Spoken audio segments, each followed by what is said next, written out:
Atheist Nomads, episode 425. The Gift or Grift of Prophecy. The podcast you're about to listen to includes cursing and talking about hoo-haws. Please be advised. Welcome to another episode of Atheist Nomads. I am Dustin, and joining me is Lauren. Hello. We got the shirts. Our samples came in. It just makes me want to yell out, bullshit. The box includes a nice little sacrilege of holy shirt on it. Yeah, that was funny. But yeah, we got the shirts. There have been a couple orders already. Yay, thank you so much. They're good quality. They really are. They're soft, and I like the print. It's good. They are, like, the comfort of the fabric is almost as good as my favorite shirt. But it's not gray enough. Yes, it is. It absolutely is. Oh, good. Yeah. The joke there is that it's a black shirt with a big gray logo on it. Yep. It's gray enough. The shirts are great. The quality of the printing seems really good. The fabric is quite comfortable. So far with the orders we've seen, there's been a shirt, there's been a regular mug, a travel mug, and a magnet. Yeah. Just for some variety of things you can get. And when you follow the link that's in the show notes to get to the store, we get a double cut on the money. Because you're also the artist. Because I'm the artist and the referrer. Oh, nice. So I get the affiliate payout plus the artist payout. Aw. Whereas if you just happen to navigate to it on the TeePublic website, then I only get the artist cut. Oh, good to know. So, yeah, it's... That, and it looks really good on titties. Just have atheist across your boobs. It's pretty good. The women's cut... I got the V-neck. The women's cut V-neck brings the logo down to, boob level. Atheist titties. So for dusting off the degree... Oh, wait, no, before that. Maybe other ways to support the show. You could also support the show on a per episode or monthly basis. No, excuse me, on a per episode basis or one time only. You can find the details at atheistnomads.com/donate. You can always contact us. There's a feedback form. There's the feedback email, feedback@atheistnomads.com, SpeakPipe button. Those are all good. And I am going to be changing up the hosting again. You shouldn't notice anything, but in a couple weeks, there's a chance you might see some extra downloads. They won't see that. There is a chance that some of the episodes will re-download. Oh, I see what you mean. Yeah. Yeah. Hopefully that won't happen, but it might. Yep. This will be a couple weeks out. It's website stuff. Website and the podcast hosting stuff. So listeners shouldn't notice any difference. Yeah. The quality will be the same. The episode release schedule won't be affected by it. No, we're not getting a new host, but we are. That's confusing. I just confused myself. I'm done. I'm not leaving. Lauren's not leaving. I'm full of slippery nipple right now. I'm confused. The back end stuff that you don't see directly will be changing. The stuff you do see directly won't. That's an Irish cream with butterscotch schnapps, by the way. Or butterscotch liqueur, depending on how much you're willing to spend. So for dusting off the degree. The slippery nipple. I'm talking about the slippery nipple. Okay. For dusting off the degree, the gift or grift of prophecy. He's been chuckling over that for a couple days now, guys. Give him a good chuckle. Yuck it up. I've gone back and forth on the way to cover this, whether to go in the, my traditional style of explaining what people believe versus what I've been doing with the more recent series on what's actually going on with these beliefs. And I've decided to go with the what's actually going on with these beliefs. There's just two types of prophets. There are con artists and there are people where something's seriously wrong. Right. The true believers, there's something wrong. We typically call it mental illness. It could be traumatic brain injury. It could be a neurological disorder, mental illness, drug addiction, there's a illness. There's a variety of things that can cause it. And that does not make light of the illnesses behind it, but it does put the people who take those statements seriously and puts them in a particular light. Right. Don't laugh at the person who's sick, but laugh at the person who follows that person. Or the person who is taking advantage of them. Oh, which that's that's awful. Probably what's happened more times than not with the mentally ill or damaged prophet is that someone else less charismatic took advantage of that person, as is the case of the first example we're going to use for this, Ellen White from the Seventh Adventist Church. We have recent examples. I just imagine a 1970s education film, How to Care for Your Prophet. But we have recent examples with modern American churches of prophets where we've gotten to see their whole lives, and it's a lot more clear than, say, the modern day, like present day, quote unquote, self-identified prophets, which they're pretty much all in it for the grift. Ellen White, I would say, genuinely had the gift of prophecy. That does not mean she was divinely inspired.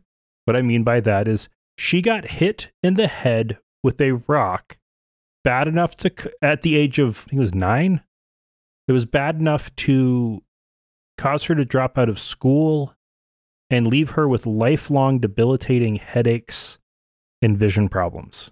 Not that you actually believe that she was a prophet, but that she believed in that. She had the genuine gift in that she had sufficient enough of a traumatic brain injury to be able to believe that she was getting visions from God. Right. She had enough damage to her head to have visions. That is the genuine gift. It is not a real gift. It is an affliction, and there are modern medications and treatments to help with that. So you can't do quotation marks over a podcast. Yeah. In the 1850s and 60s, there weren't medications to treat it. No. Instead, what there was James White, who took the then Ellen Gould under his wing, and they traveled together on the preaching circuit so she could have her visions while he preached.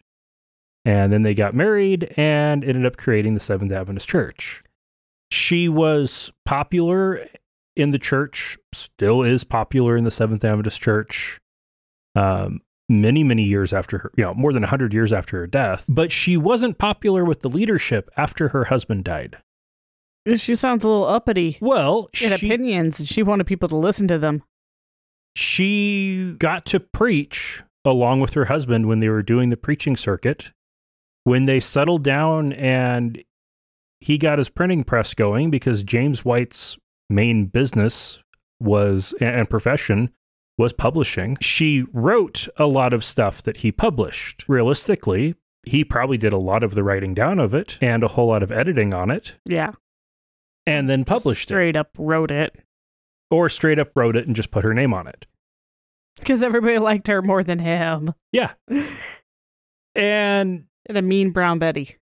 When the church was formally established, Joseph Bates, James White, and Ellen White were the three main founders. And James, who not appear to be too power hungry, wasn't the first president of the General Conference. He let his buddy Joseph Bates be the president for a couple years. And then James became president. For a little while. And he stayed president until he died. And then, yeah. Ellen, on the other hand, was a severely brain damaged person who was severely disabled. Losing her husband, who took care of everything, would have been absolutely devastating for her, and she went into a deep depression where the church just took care of her, and she kept quiet. And she was miserable, but everybody else was happy. And then she pulled out of the depression and wanted people to listen to her again. And that made the leadership not happy. So they shipped her off to Australia. Yeah, that seems like a, punishment that fits the crime. From Michigan to Australia. After she got done there, she traveled back to the returned to the U.S., and they shipped her off to California. At each point, the church provided people to take care of her. They provided her with editors. They provided her with people to help her write and to help keep her in check. As much as they could. For the most part, they just tried to encourage her to keep writing on the more esoteric matters of faith and prophecy and not about her particular views on the decisions the church leaders were making. Gee, I wonder why. Because every time she did that, she got shipped off thousands of miles away. God. So that is what I would say is the most quintessential modern example of somebody who had the gift of prophecy. Her prophecy was a gift to the people who were willing to take advantage of it. Then there's Joseph Smith, who was born about 15 years before Ellen White, about 20 miles away. That's crazy. In upstate New York. He was a con artist.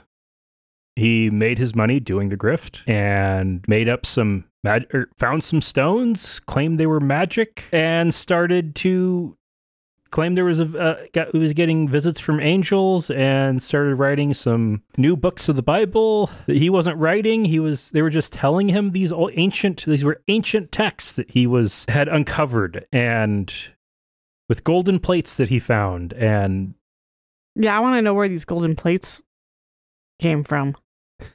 He dug them up in upstate New York. I want to know where they really came from, though. I mean, what? Written in ancient Egyptian. That would have, I mean, do they even exist? No. Did no one ever make a gold plate? I bet they have. I bet they've made some. I'm sure there's some that have been made. But you can't go around saying, I found these gold plates, and then people are like, well, let me see them. And be like, no. Like, well, there's the end of the story. Well, heck, even part of it. No, this man managed to keep it going. He's like, no, you can't because God said so. Oh, okay. Yeah. I guess I don't need to see the gold plates then. No, nobody acts like that. And it wasn't ancient Egyptian. It was Reformed Egyptian, which wasn't a language. Presumably written in a script that wasn't. Well, you can claim it was written in whatever script you want because the plates weren't there. Right. They're just made up. Yep. But in a really charismatic, good liar. Yeah. To get away with that. Yeah. Without a shred of evidence. So he pulled off the grift quite well and attracted followers and got more and more followers. Like trash to bears. And before long, as often happens with charismatic leaders... you got a religion? No, I was going to say women started flocking to him. Oh, okay. And he discovered that, oh yeah, polygamy's okay. Who would have thought? Yeah. It was okay for him to cheat on his wife because God says it's okay. So he got to have a whole bunch of wives and was able to recruit more rich people by saying, hey, you can have as many wives as you can afford. The joke in my family is that we come from Welsh coal miners. So these people show up from, America and the United States and tell these people who are impoverished and dirty and been working themselves to death. It's like, hey, you have free land and as many women as you can handle. Hell yeah, they're going to sign up for that. Yep. Wine, women, and song. Only not so much wine. So then, as happened with the story of Joseph Smith, eventually he was murdered because Mormons are weird. And in the 1840s, weird could get you killed. Big group of weird people show up in town and start building a compound. And yeah, that's going to get you killed. Which, of course, is what happened. And so Brigham Young stepped up as the new prophet, and he kept the grift going all the way to Salt Lake and the creation of the state of Utah. The head of the Mormon church, ever since, has been a prophet dedicated to keeping the grift going. Yeah. Now to a sum of hundreds of billions of dollars in stocks and bonds. Enough to completely upend the entire world economy. Yeah. Or is it trillions of dollars? We covered it recently. So that's the grifter model on prophecy, the grift of prophecy. It was convenient and it got him what he wanted. Money and women. There you go. And land and all the good stuff. Yeah. So those are the two models. If you look at the prophets of old, as in the ones in the Bible, unfortunately, it's hard to tell which is which because half of them probably weren't even real. And the rest of them, the stories are probably so legendary, like have been legendized so much that there's nothing, original left there. So they're probably examples of people who had the gift, brain damage or bad food or drugs. There has been evidence found in some recent archaeological finds in Israel of cannabis being used in classical and ancient Jewish at religious sites. Yeah, like a hellaton. Yeah. So it's entirely plausible that a lot of these prophets were smoking pot and having visions. We also know they probably weren't in good health. They were smoking at least pot. Yeah. I think it's the better way to put it. Yeah. The trade routes with the Silk Road and the trade routes through the Levant were strong. The opium was flowing. The marijuana was readily available. There were drugs. There was wine. They were intoxicated. They were also probably eating rancid food, and certain molds can cause hallucinogenic effects. Some mushrooms can cause hallucinogenic effects.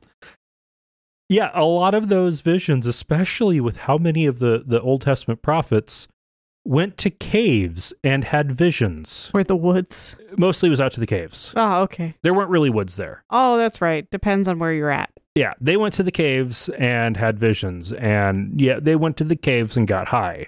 Or went to the caves and got really sick. Or were so dehydrated or fasted to the point of having visions. Because people are stupid.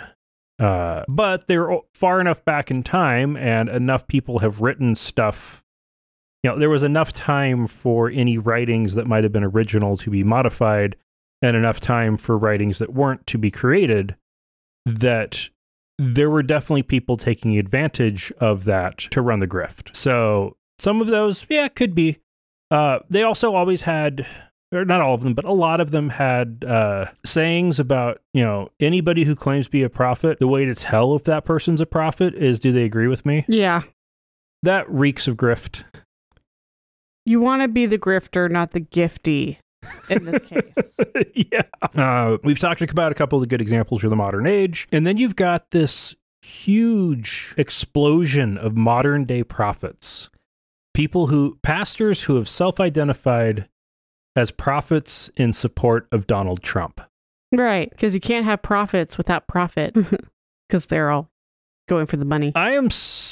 I'm going to confidently say 9 out of 10 are probably just working the grift. Ooh, I'd say 9.9. Oh, I think you're giving them way too much credit. I believe some of them are actually true believers. Mentally unstable. Yeah. Pat Robertson would be a great example. He's so ancient. I think he worked the grift for a long time and now there are the ones so far gone. Yeah, they actually believe it. Tell the same lie enough times, you start to believe it. Or you have other people tell you the lie and they believe you have the gift of prophecy and help promote that. And help make things come true for you. And all of a sudden, hey, maybe you really do have. Yeah. And if you look at the Bible talks about in the end of days, the young men will dream dreams and young women will have visions or something like that. It's a prophecy saying that in the end days, there will be a lot of prophets. That everybody will be prophets. Or not necessarily everybody, but a lot of people will be prophets. And the gifts of the Spirit, prophecy is one of them. Ah. There is justification in the Bible to believe that there will be lots of prophets, either throughout the history of the Christian church or in the end days. And if you are... How convenient for the people who are obsessed with the end of days. Right. Most Protestants believe we are in the end of days, and therefore, of course there's prophets. And the ones who believe that Trump is the Messiah and is bringing about the end of the world, well, of course there's going to be a lot of prophets. So, that's it for now. All right, well, Lauren had to step away, so it's just going to be me for the rest of the episode. But we got news. And our first story, and these first several are COVID-related. This current wave is quite the mess. Locally here in Idaho, we've got crisis standards of care activated statewide. Not every hospital has had to actually implement rationing, but they're all authorized to now because the resources are stretched that thin. And when you see staffing shortages listed in articles talking about why healthcare is unable to keep up, well, there's a couple big factors here. One, like you look at the graph for Idaho on COVID cases and hospitalizations, and the COVID case rate right now is about half of what it was in December, and the hospitalizations are significantly higher. Not only are hospitalizations significantly higher, the ICU caseload is about double what it was in December, and the death rate is significantly higher. And with the staffing, there was a nursing shortage for many, many years before the pandemic started. And when you talk about hospital bed capacities, you're talking about nurses. How many nurses do you have? Some wards, in particular ICU, traditionally have a 1 nurse to 1 patient ratio. Well, there aren't enough nurses. There weren't before the pandemic. There certainly aren't now. Add in the number of nurses that have burned out from the pandemic already, which has been substantial. And yeah, the labor shortages in hospitals, yes, some of it matches what's going on everywhere else. Some of it's worse than what's been happening everywhere else because it was already there. But there's a shortage of, there's not enough staff to take care of the patients. The hospitals don't have enough capacity to take care of the patients. And that means when a facility has to start rationing care, that means if resources are, well, that means everybody's getting a lower quality of care because nurses are being stretched thinner. If there aren't enough nurses to staff the normal number of beds, then you're going to have nurses covering extra.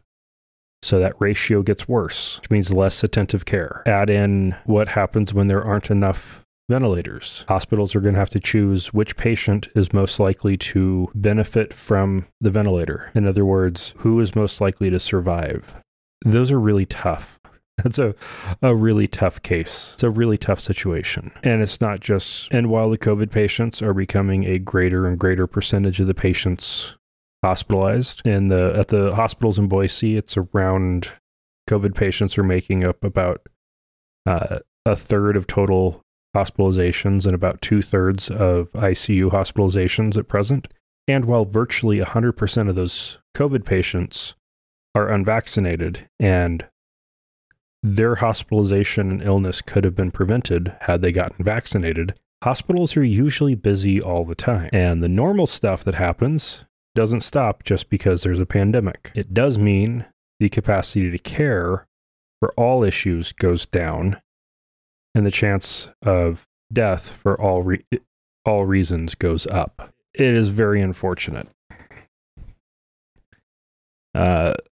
So it's no wonder that the first handful of stories are going to be COVID related. First off, we've got Greg Prentice, who is a software developer and was the head of the Hillsborough County, Florida Republican Party Election Integrity Committee. In other words, he was the guy in charge of trying to claim the election was stolen. Recently, he was using his time to mobilize party members to protest coronavirus restrictions and school mask mandates, which continued right up until he died of COVID-19. And the conspiracy theorists have gone wild. One friend described him experiencing brain fog and difficulty breathing, so he went to the hospital, was pretty quickly put on a ventilator, and then died the next day. 2 days later, this friend, Jason Kimball, used the Tampa City Council meeting to call for an investigation of the hospital, claiming that the hospital was intubating people illegally. This got a strong rebuke from city council members. After that, he went on Facebook and wrote, quote, "Tampa General Hospital ER and ICU doctors are criminals and murderers. They intubate everyone and stick them on a ventilator for no reason, just out of precaution. As the doctor told me, without consent from the family, Tampa General Hospital is evil. We have a genetically engineered virus spreading around Florida. We lost Greg Prentice, a mentor to many in Hillsborough County, due to the engineered virus. End quote. Hospitals are not intubating people just as a precaution. And if a doctor did say that, it would have been not saying that they put patients on ventilators for no reason at all. It's that they put them on a ventilator when their breathing rate's getting substantially worse faster. Getting substantially worse at an increasing rate. Then as a precaution, you might get them on a ventilator so you can keep them breathing before it gets even worse. The without consent from the family, that part's absurd. When a patient is checked into a hospital, there's the consent to treatment. And unless you have a do not resuscitate or advance directives, that consent to treatment is consenting to whatever the doctor needs to do to keep you alive. And of course, the virus is not genetically engineered, but it is evolving quite effectively. Now, Prentice, the one who died, he has spent much of the last year complaining about COVID restrictions. At one point he wrote, "We need more socialist distancing than we do social distancing." He wanted to end Fauciism, and he, along with the Hillsborough County Republican Party, recently hosted Marjorie Taylor Greene at their annual fundraiser, which was a large maskless indoor event of largely unvaccinated people. So, moving on. These next two apparently have a common source involved. Conway Regional Health System in Arkansas is a network of hospitals that has, like most medical institutions, and soon to be all, is requiring vaccination for their employees. They are allowing religious and medical exemptions, and got about 5% of the staff requesting those exemptions. So they're calling the bluff on some of their employees' religious exemptions, specifically the ones whose religious objections were based on embryonic cell lines that were used in the development and testing of the vaccines. And this extra form they're being sent lists a number of common medications, including Tylenol, Pepto-Bismol, Preparation H, and Tums that were developed or tested using fetal cell lines. So it then goes on to ask them to sign it and attest that, quote, "My sincerely held religious belief is consistent and true, and I do not use or will not use any of the listed medications." So anybody who has a sincere objection on the grounds that fetal cell lines were used are now finding themselves more educated on what else they have been used for. I don't know how many they're going to get to sign that one, but I'd be interested to find out. All right, for the next one, we've got Pastor Robert Jeffress, and what's probably our first ever positive story about him. For a refresher, he's the pastor of the First Baptist Church in Dallas, Texas. For some refresher, he's the pastor of First Baptist Church in Dallas, Texas. He was a friend and defender of Donald Trump, spent a lot of time in the White House, has spent a lot of time on Fox News defending Trump, and blames Satan for basically everything. When speaking to the Associated Press, said of himself and his staff, quote, that they are, quote, neither offering nor encouraging members to seek religious exemptions from the vaccine mandates, end quote. And he also said, quote, there is no credible religious argument against the vaccines. Christians who are troubled by the use of a fetal cell line for the testing of the vaccines would also have to abstain from the use of Tylenol, Pepto-Bismol, ibuprofen, and other products that use the same cell line if they are sincere in their objection. So either he's following along with what Conway Regional Health System said, or they might share a common source on that. And it's nice to see him say something reasonable and helpful. Like, it would be great if we could get the vaccine to not be a political or religious issue, and fingers crossed we'll get there. And moving on, the Bureau of Investigative Journalism conducted an analysis of nearly 60 websites that spread COVID-19 misinformation and conspiracy theories, and looked at whose advertisements were on them. They found brands like Nike and Amazon. They found healthcare-related brands like Walgreens and Amazon Pharmacy and Britain's National Health Services Diabetes Program. Yeah, they found their ads right next to misinformation about COVID. This lends those sites credibility. The average person, I would say at this point, the average person probably knows that advertising is independent of the website.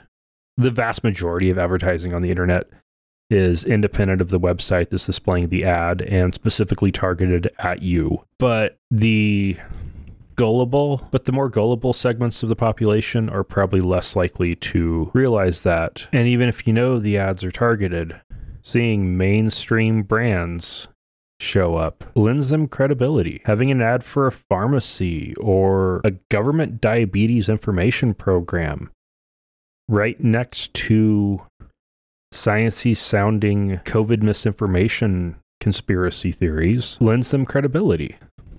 You know, we saw a couple years ago with the adpocalypse on YouTube where brands weren't happy about their stuff getting posted next to, well, QAnon conspiracy theories and racist propaganda and the like, that YouTube had to crack down on what videos got ads. We will probably see something similar as a result of this with major brands not liking the attention, because that's what started Adpocalypse, was brands like Nike getting shown their ad right before somebody says something horribly racist. And even though the average person knows that commercial has nothing to do with what follows it, some people would associate it. And these brands will probably react to this by trying to get Google and other advertising companies to tighten things up. One of the issues that is referenced in this article is that the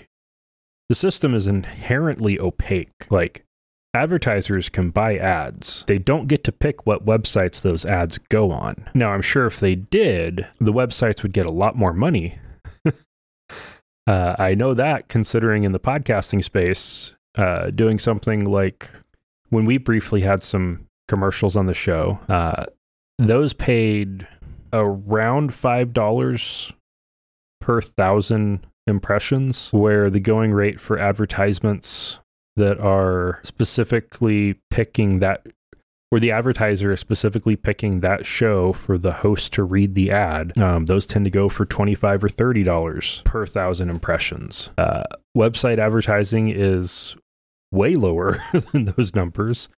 And a part of it is because it's so opaque. Websites get plastered with ads, and websites plaster themselves with ads where they have zero editorial control in a system designed so they can't have editorial control. And the advertiser also has no editorial control over where the ads are shown, which means in that conflict that's going to develop, that is developing, that it's going to be the brands doing the advertising that are spending the money that are going to demand some better controls on that. And it will be interesting to see where that goes. And while it sucks that there will be some sites that are fighting misinformation that will get demonetized, if it stops giving money to the people that are actively spreading misinformation, that's fine by me. And for our next story, we've got a campus preacher at the University of Alabama at Birmingham walking around campus carrying a sign that says, "Women belong in the kitchen." Someone else with him was carrying other signs along the effect of women shouldn't be in college. And one woman at the college, presumably a student, saw this and punched the preacher so hard that it knocked him to the ground. Then campus police intervened. The university won't comment, has refused to comment any further on it, and it'll be interesting to see if any charges do get filed. And, don't punch campus preachers with horrible, horrible signs. That just makes you look bad. But also, campus preachers shouldn't be carrying signs directly attacking people on campus. That also makes them look bad. And in this story, I I'm definitely of the opinion the preacher is coming off looking a lot worse. All right. And in Omaha, Nebraska, last weekend was the Opening the Heavens conference with a bunch of religious right and right-wing activists, including Michael Flynn, self-proclaimed weather warrior Kat Kerr, Pastor Lance Wallnow, and pastors Hank and Brenda Kunneman. This was a Opening the Heavens conference, so religiously themed, but most of the speakers used it to talk about politics and complain about the Biden administration. Brenda Kunneman specifically declared that pastors should be free to do that, speak politics and engage in direct politicking without fear of the Johnson Amendment, because she believes the U.S., quote, was founded as a Christian nationalist form of government, end quote. She went on to say, quote, the reason that churches are tax exempt in this country? They're tax exempt because our founders went to the book of Ezra when they built the temple. Ezra 7. You can read it. When they built the temple, they came before the government, and it was agreed by the government, the secular government. It was agreed upon that the temple should not be taxed. And our founders said, we're not going to tax churches. We're going to allow them to be tax-free, end quote. So she went on to say that pastors shouldn't be afraid of losing their tax-exempt status because the U.S. was founded as a Christian nationalist country and that churches have always been tax-free. She also went on to complain about Lyndon Johnson's, quote, evil agenda and that he's why people are in poverty. Nothing she said was true. At least people like this would make a point of trying to get some of the facts straight, but there have been enough people twisting the facts enough times that you now get people seriously getting up in front of conferences saying literally nothing true. The Johnson Amendment was not from Johnson's presidency. It's from when he was in Congress, well before his presidency. The social programs that he got in place while he was president helped lift a lot of people out of poverty and created some basic social safety nets that is continuing to help keep people out of poverty. The Johnson Amendment, it was created to keep churches out of playing politics so that politicians won't go after churches. This was part of this was all going in at the same time as McCarthyism and pastors getting a lot of freedom, pastors getting a lot of government privileges, like the parsonage exemption, where they get to write off their housing expenses from their taxes, that was justified as they were important in the fight against the evil, godless communists.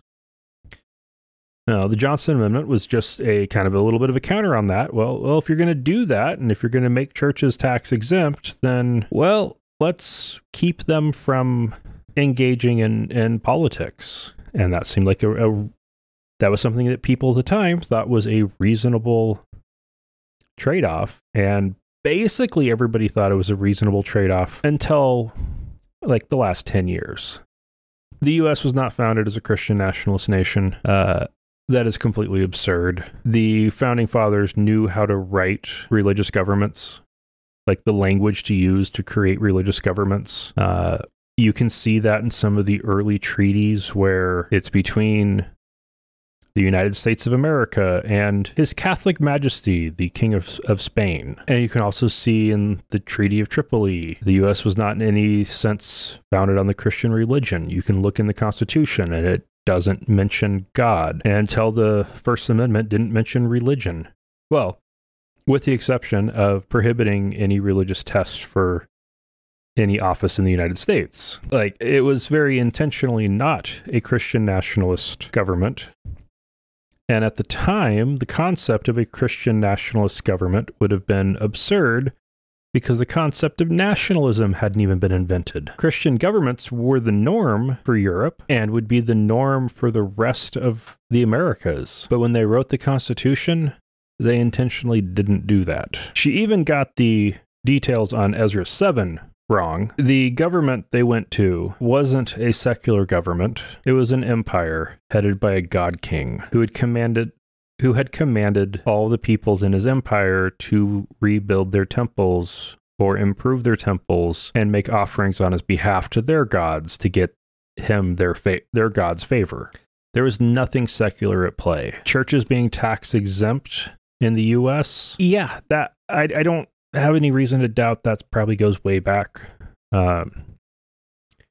especially considering at the time the U.S. was established, about half of the states had official churches that got official state support and money. That was all done away with Massachusetts being the final in 1820. And it makes sense that if you're taking a church off the state books, that you would not start charging taxes on it. Might be worth revisiting that, but that's neither here nor there. And in Marjorie Taylor Greene's district in northwestern Georgia, there was briefly, like for a couple days, a billboard with Donald Trump, a U.S. flag, and it read, "Unto us a son is given, and the government shall be upon his shoulders. Joint heirs, Romans 8:17." In the few days that it was up, a few people saw it and were angry that it was blasphemy. Most drove by and couldn't figure out what it was saying. A few examples of the blasphemy and church-state separation concerns were retired pastor and hospital chaplain Bill Bond from Chattanooga, just across the border in Tennessee. He tweeted about it, quote, "People just over the border in Georgia seeking to redefine blasphemy and doing an excellent job of it," end quote. Dr. Jeffrey Scott, who's a educator in Dade County, Georgia, tweeted, quote, "As a Christian and proud American, I find this very disturbing. I'd be troubled no matter the president," end quote. By and large, most people who drove by it were confused. The reason that would be confusing is the citation of Romans 8:17 does not go with the quote. "Unto us a son is given, and the government shall be upon his shoulders," is from Isaiah 9:6, not Romans 8:17. Romans 8:17 is, "Now if we are children, then we are heirs, heirs of God and co-heirs with Christ, if indeed we share in his suffering, in order that we may also share in his glory." Christians read Isaiah 9:6 as a prophecy of Jesus, and Romans 8:7 about sharing in suffering. The "unto us a son is given, and the government shall be upon his shoulders" doesn't have a citation. The "joint heirs," just 2 words, does get a citation. It's weird. Anyways, after just a few days, it was taken down. And for our final story, if you really want Chick-fil-A on a Sunday, there's going to be an option this Sunday. Mischief, who has previously brought us the Jesus shoes and the Satan shoes, now has Mischief Sunday service, saying, quote, "Certain American values go hand in hand. For example, conservative Christianity pairs perfectly with a correspondingly devout faith in the free market. That being the case, fuck it. Let's take advantage of an obvious hole in the market left by notoriously Christian restaurant chain Chick-fil-A's Sabbatarianism. The market finds a way, and in this case, it's the road to hell. Hail Satan and eat more chicken on holy days," where for $6.66, you can get real Chick-fil-A sandwiches from real Chick-fil-A locations that are purchased in advance for you. Honestly, I can see a little bit of humor in this. It's mostly just stupid. But it's mostly just stupid. All right, in feedback, we got a couple tweets from Interesting If True, who you can follow at InterestingIF.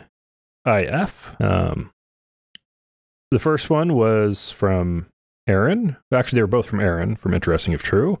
The first one was selling out at Atheist Nomad, selling out for fun and profit, wink emoji, and also backfire, 1 word, backfire, 2 words, and back-fire are all the same word because Grammarly doesn't autocorrect them.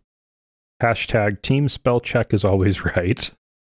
And he also tweeted, "No at Atheist Nomads branded dildos, but the marketing writes itself. Let your passion wander with a nomadic dildo." living a nomadic life. Get your special walking stick now. Something, something, spelunking adventure, something, something. Hashtag live tweeting podcasts FTW. Yeah. The company we're working with does not offer dildos. If a company wanted to make Atheist Nomads branded dildos, I would not say no. Just putting that out there. And autocorrect isn't perfect, and I don't know what to say about Grammarly. But you should give Interesting If True a listen. You can find them in your favorite podcasting app. And if you want to contact us, you can find out how at atheistnomads.com. You can use the feedback form or the SpeakPipe button. You can tweet at us or send us an email at feedback@atheistnomads.com. You can also join our Discord community at atheistnomads.com/Discord. We have a new patron, Paul. So thank you, Paul, for the support. If you want to become a patron, you can find out how at atheistnomads.com/donate or at patreon.com/atheistnomads. And we still have the store, which you can find at atheistnomads.com/store, where so far a shirt, a mug, a travel mug, and a magnet have all been sold. Those are all things, and there's so much more that you can buy at atheistnomads.com/store. And until next week, remember, not all those who wander are lost.